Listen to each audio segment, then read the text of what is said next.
ABC's second tour, Military Vets Making a Difference. Here's your host, ABC's Aaron Katersky. She was one of the first Army women to fly combat missions during Operation Iraqi Freedom until her helicopter was hit by a rocket-propelled grenade, November 12, 2004. She lost both her legs and partial use of her right arm in the explosion. She was awarded a Purple Heart. Today, she is a congresswoman representing the great state of Illinois. ABC's Stephen Portnoy has Congresswoman Tammy Duckworth's second tour story. My name is Tammy Duckworth. The Illinois Democrat elected in 2012 stands tall for vets on her two prosthetic legs. I come from a long military family. My dad was a World War II and a Vietnam vet. Born in Bangkok and raised in Hawaii, Duckworth signed up for ROTC in college. I fell in love. I fell in love with the Army. I even liked the drill instructors yelling at me. After a stint in the reserves, Duckworth signed up with the Illinois National Guard and became the commander of her Black Hawk unit. In 2003, after Duckworth had been reassigned to desk duty, her team was tapped to head to Iraq. So I went to my battalion commander, I went to my battalion ops officer and said, you got to take me. I know that I'm not in the unit anymore, but don't go without me. I'm not going to be the only pilot standing in Chicago Midway Airport waving goodbye. She piloted helicopter missions from a base north of Baghdad until one mission in November 2004. I hear the rounds striking my side of the aircraft. The metal on metal, it's pretty distinctive. I, of course, used my best aviator language and swore and said, F this, hey, I think we've been hit. She reached for a button to indicate the chopper's location. Just as I was leaning forward to do that, the round exploded in my lap. It was a rocket-propelled grenade that took off Duckworth's legs. Stunned and wounded, she worked with her co-pilot to land the chopper. But at this point, I had no legs. I was frustrated that the pedals were not responding to my feet, but you don't look down. How many times during the day do you look down to see if your feet are there, right?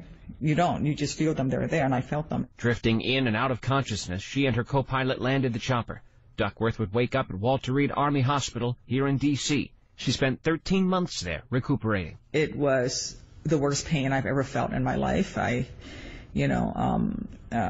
Other than the jerk who shot me down, I would never want anyone to experience that pain. During her recovery, Duckworth, one of the oldest and highest-ranking soldiers being treated at Walter Reed, met other troops who began sharing stories of their trouble dealing with the military bureaucracy. One wife said the Army took back months of combat pay from her husband, who was in a coma. She's trying to pay for a hotel room in Washington, D.C. on a PFC salary. He's unconscious. She's been an Army wife for maybe 6 months before he gets hurt. She's got a little baby.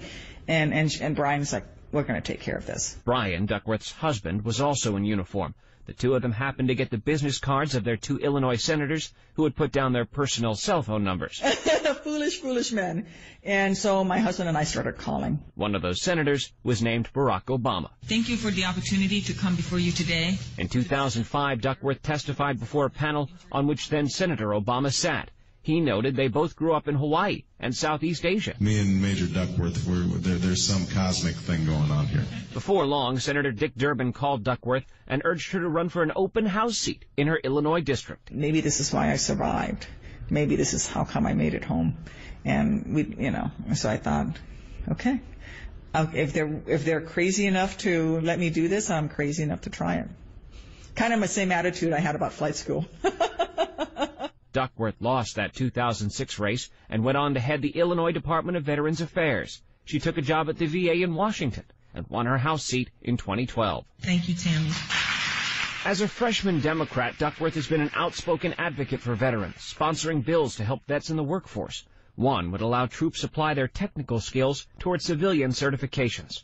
There was also this moment at a hearing on VA benefit abuse last year. I am absolutely appalled by the advantages that have been taken of the system. Hear how she tore into a businessman who used a military prep school football injury to qualify for disability benefits. It is because people like you who are gaming the system are adding to that backlog. It ended up working out okay, but at the time it was not my shining moment as a member of Congress, so I just basically lost it. Tammy Duckworth tells me her mission on this second tour is to take care of veterans the way her fellow service members took care of her. They didn't want to leave my body in the field for the insurgents to drag through the streets of Baghdad on CNN, and they saved me, and I owe them every day. And I think about Dan. Sorry. Chief Warrant Officer Dan Milberg was Duckworth's co-pilot. This always gets me if I start laughing because you're not supposed to cry in politics, but I owe them. I don't ever want a day to go by where the families of those who had fallen, or Dan and my crew especially, think that I'm skating through. That's why that soldier's creed is on my wall. Duckworth points to a framed poster of the soldier's creed. It reads in part, "I will never accept defeat. I will never quit. I will never leave a fallen comrade."